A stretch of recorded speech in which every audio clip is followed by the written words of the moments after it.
This is the cat-cow exercise, hip mobility, very important.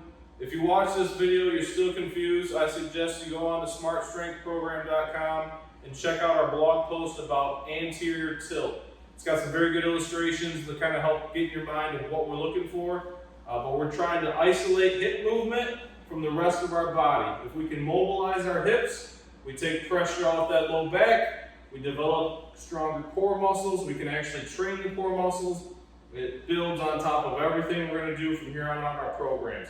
So get yourself a nice mat, down on a quadruped position, hands and knees, and all we're doing is trying to move our hips in an anterior and posterior tilt. I want you to become aware of it, and then I want you to be able to master it enough that you can manipulate it any time of the day in any position.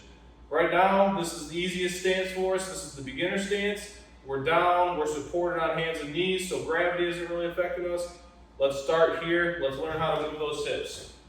One of the cues I give people is imagine you have a big belt buckle and you're going to try and move that belt buckle forward and backwards. If you can turn your belt buckle, you're moving your hips correctly. So we're down here. We're going to start in a posterior tilt. And then we're going to tuck underneath. Forgive me, I got that wrong. We're going to start an anterior tilt where our hips are tilted forward, water's pouring out of the bucket forward, and then we're going to tilt them back, and we're just going to move through that range of motion several times until we get it really grooved. Smooth transitions, if we're kind of herky and jerky and shaky, that means we're not really neurologically activated yet. Once we get that finally smoothed out, then we know we're firing on all cylinders. So we're here, we're neutral, anterior tilt, big low back arch, you're going to feel that. And then you're going to tilt, pull those hips underneath, tuck, tuck, tuck.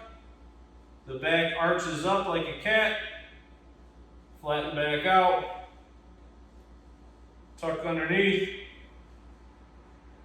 flatten back out. And as you get through this, you'll start to realize when you're in that anterior tilt, when your low back starts to hurt, you're going to feel, oh, if I just tuck underneath, tension goes from the back to the core. The core is designed to take that force, that load. It's much better at handling it. Doesn't hurt the low back. So work on that cat-cow, transitioning back and forth, anterior, posterior tilt. If you have any more questions, check out the blog. Feel free to reach out and contact me. You need to be able to master this move to get the most out of these programs.